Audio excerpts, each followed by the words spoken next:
बच्चों, आज हम आपको कक्षा द्वादश के पहले पार्ट बायोलॉजी के जीवों में जन्म के बारे में बताएंगे। यानी कि रिप्रोडक्शन इन ऑर्गेनिज्म, जीवों में जन्म क्यों आवश्यक है और क्यों होता है।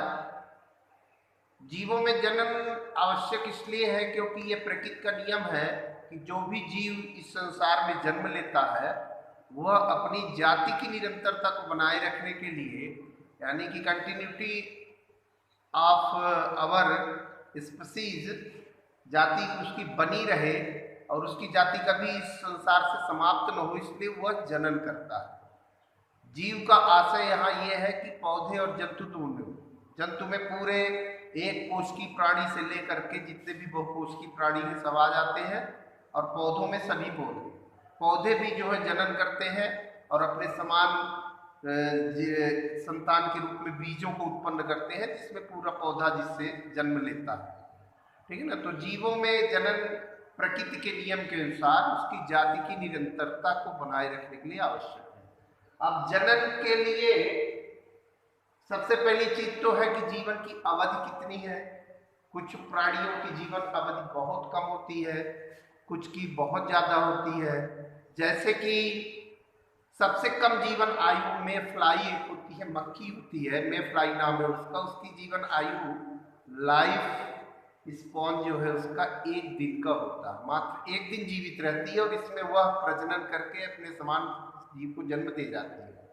इसी तरह से जीवन अवधि अगर देखें हम तो मनुष्य की 70 वर्ष है, हाथी की 70 वर्ष है, कुत्ता की 25 वर्ष है, बिल्ली की 10 वर्ष है। इस तरह से जो है तो जीवन अवधि जो है तो हर प्राणी की अलग अलग होती है। अब एक सबसे अधिक जीवन अवधि वाला पौधा है जिसकी सबसे ज्यादा लाइफ स्पॉन होती है, वह सिकोया पौधा, जो 3000 वर्ष तक जीवित रहता है। ठीक है ना। तो हर जीव की जीवन अवधि अलग अलग है, पर वो अपनी जीवन अवधि के समाप्त होने के पहले पहले जीव जनन करेगा और अपने समान जीवों को उत्पन्न करके ही जाएगा। दूसरी चीज है, जीवन अवधि के अंतर्गत ही आती है किशोरावस्था। 4 अवधि होती है इसमें जीवन की अवधि में। पहला है किशोरावस्था, दूसरा है परिपक्वता, तीसरा है काल प्रभावन या जीर्णता, और चौथा है लास्ट मृत्यु हो जाती है। तो किशोरावस्था जो है यह जन्म से लेकर के और जनन के पूर्व तक की अवस्था है। जनन यानी कि जब व्यक्ति मैच्योर होता है, प्रजनन करने लायक होता है, उसके पहले की अवस्था है किशोरावस्था, जन्म से लेकर। इसी में आपके बाल्यावस्था भी समाहित है, शैशवावस्था बाल्यावस्था इसी के अंतर्गत है। ठीक है ना, जो वेलिडिटी बोलते हैं इसे। परिपक्वता जो है मैच्योरिटी है, यह परिपक्वता किशोरावस्था के बाद आती है, जिसमें जीव परिपक्व हो जाता है अपने समान जीव को उत्पन्न करने के लिए, यानी कि प्रजनन करने के लिए वह परिपक्व हो जाता है। ठीक है ना।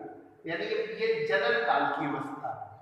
इसके बाद होती है वृद्धावस्था, परिपक्वता के बाद आती है, जिसको काल प्रभावन या जीर्णता भी कहते हैं, एजिंग भी बोला जाता है इसको। इसके लिए एक इंग्लिश में शब्द है एजिंग। ठीक है ना। और अपन लोग सामान्य बोलचाल की भाषा में बुढ़ापा कहते हैं, और इसका अध्ययन भी विज्ञान की जिस शाखा में किया जाता है अलग से वृद्धावस्था का, वह है जीरंटोलॉजी। जीरंटोलॉजी कहते हैं उसे। ठीक है ना। तो काल प्रभावन क्या है? समय के साथ साथ व्यक्ति के हर प्राणी के अंगों में, ऊतकों में कार्य क्षमता की कमी होती जाती है, यानी कि वो शिथिल होते जाते हैं और वो अपना काम करना धीरे धीरे बंद करने लगते हैं। आपने जैसे किसी बूढ़े व्यक्ति को देखा होगा तो पहले उसकी पाचन क्रिया कमजोर होती है, फिर उसके बाद उसको आंख से दिखाई नहीं देता, फिर उसको कान से सुनाई नहीं देता, फिर धीरे धीरे उसकी चमड़ियों में जो झुर्रियां पड़ने लगती हैं और उसकी चमड़ी लटक जाती है, और धीरे धीरे उसके हाथ पैर और बाकी अंग भी शिथिल होते जाते हैं। काल प्रभाव यानी कि समय के बढ़ते समय के अनुसार इसी को जीर्णता यानी कमी होना। ठीक है ना। इसलिए काल प्रभावन के साथ साथ मतलब जीर्णता होती जाती है। काल प्रभावन यानी समय के अनुसार उस व्यक्ति के, हर प्राणी के, हर जीव के अंगों में शिथिलता आ जाती है। आप देखे होंगे कि एक पौधा भी है तो एक निश्चित आयु के बाद वह खत्म हो जाता है, सूख जाता है। अगर उसको पूरा पौष्टिक पदार्थ दिया जाए, खाद दिया जाए, पानी दिया जाए और सब कुछ दिया जाए, फिर भी वह एक निश्चित उम्र के बाद काल प्रभाव को प्रभावित होगा और स्वयं सूख करके गिर जाता है। आपने कई पेड़ों को सूख कर गिरते हुए देखा होगा, कई जीवों को मरते हुए देखा होगा, सभी को आपने देखा है।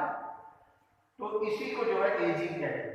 दूसरी चीज है मृत्यु, लास्ट पॉइंट है जीवन अवधि का मृत्यु। कोई भी जीव अगर इस संसार में जन्म लिया है तो उसका मरना निश्चित है, कोई अमर नहीं है। केवल दो प्रकार के जीव अमर होते हैं जिनकी मौत कभी नहीं होती। अकोष्ठी जीव जिसमें वायरस आते हैं, विषाणु आते हैं, वो कभी नहीं मरते, हमेशा जिंदा रहते हैं, उनको मारने के लिए कोई दवाई भी संसार में नहीं बनी है।